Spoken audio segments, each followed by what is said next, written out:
আসসালামু আলাইকুম। সীমাহক রান্নাঘর চ্যানেল থেকে সবাইকে স্বাগত জানাচ্ছি নতুন একটা রেসিপি দেখার জন্য। আজকের রেসিপিতে আছে খোসাসহ আমের আচার। আর আচারটা দারুণ মজার, সারা বছর সংরক্ষণ করতে পারবেন। আর কুরবানির মাংসের সাথে আচারটা খেতে খুব ভালো লাগবে। তাহলে চলুন রেসিপিটা দেখে আসি। এখানে 1.5 কেজি পরিমাণ আম নিয়েছি। আমগুলি আমার বাগানে ছোট বড় দুই ধরনের আম আছে। আমের আটিগুলি বেশ শক্ত হয়েছে। এই ধরনের আম দিয়ে আচারটা করতে হবে।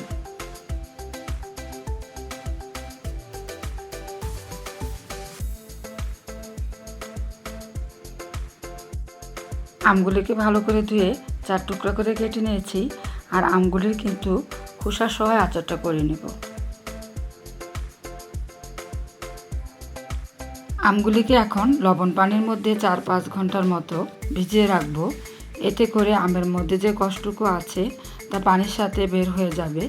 আপনারা চাইলে সারা রাতও এটা ভিজিয়ে রাখতে পারেন। আর অবশ্যই নর্মাল পানি দিয়ে আমগুলি ভিজিয়ে রাখতে হবে।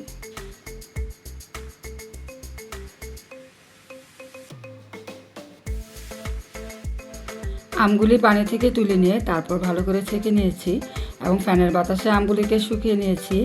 আমের মাঝখানে একটু চিড়ে নিয়েছি। এতে করে আমগুলি মশলা দিয়ে মাখার পর মশলাগুলি ভালো করে ভিতরে যাবে।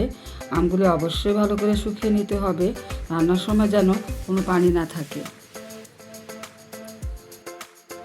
আচারের মশলাটা করার জন্য একটি ফ্রাই প্যান গরম করে নিয়ে দিয়ে দিয়েছি 4-5টির মতো শুকনো মরিচ, আর দিয়ে দিচ্ছি 5 ফোড়ন, তারপর দিয়ে দিচ্ছি মেথি, আর দিয়ে দিচ্ছি আস্ত কিছু জিরা। এখন এগুলি খুব লো হিটে ভেজে নেব এবং কালারটা যখন চেঞ্জ হয়ে আসবে তখন এটা চুলা থেকে উঠিয়ে নেব।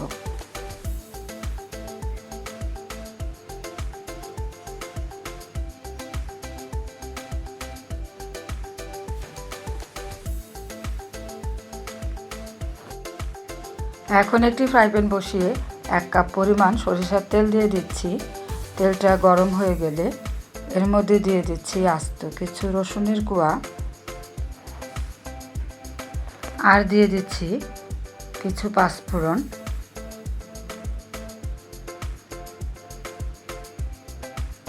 এখন এগুলিকে একটু নেড়ে চেড়ে ভেজে নেব।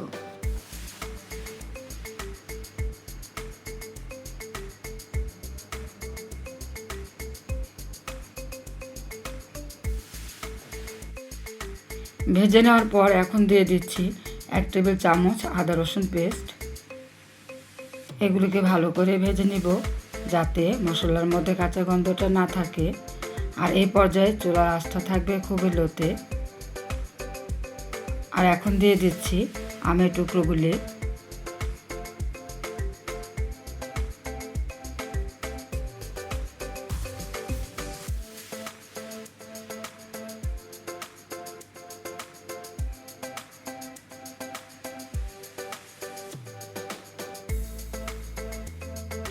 সম্পূর্ণ আমগুলি দেওয়ার পর এখন দিয়ে দিচ্ছি 1 টেবিল চামচ লাল মরিচের গুঁড়া, 1 টেবিল চামচ হলুদের গুঁড়া, 1/2 টেবিল চামচ ধনিয়ার গুঁড়া,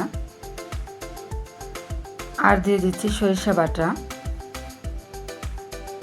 আমি এখানে সাদা সরিষাটা ব্যবহার করছি, আপনারা চাইলে কালো সরিষাটাও দিতে পারেন। আর এখন দিয়ে দিচ্ছি পরিমাণ মতো লবণ।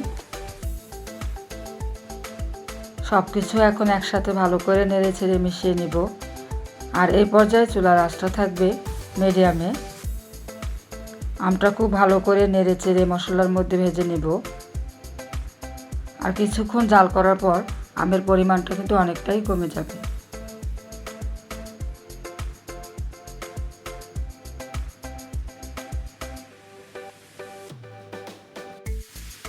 আমগুলি মশলার মধ্যে ভেজে নিয়েছি। এখন এর মধ্যে দিয়ে দিচ্ছি 1 কাপ পরিমাণ চিনি। আর মিষ্টিটা যার যার পছন্দ মতো বাড়িয়ে কমিয়ে দেবেন। আর এখানে কেউ চাইলে গুড় দিয়েও আচারটা করে নিতে পারেন। আর এখানে কিন্তু আলাদা করে কোনো পানি ব্যবহার করতে হবে না। চিনি থেকে যে পানি বের হবে সেটা দিয়েই আমটা সিদ্ধ হয়ে যাবে। এখন দিচ্ছি 1 টেবিল চামচের মতো বিট লবণ।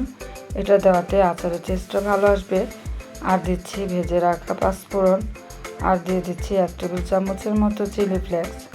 এখন সব কিছু একসাথে নেড়ে ছেড়ে ভালো করে মিশিয়ে দিব। আর এভাবে 30 মিনিটের মতো আচারটা রান্না করে নেব।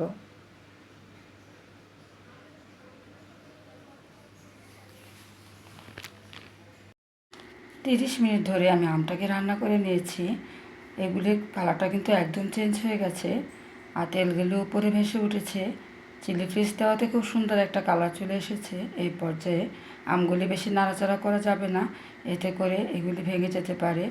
আশা করি রেসিপিটি সবার ভালো লেগেছে। রেসিপিটি ভালো লাগলে প্লিজ লাইক, কমেন্ট, শেয়ার করে অবশ্যই আমার চ্যানেলটা সাবস্ক্রাইব করে রাখবেন। আল্লাহ হাফেজ।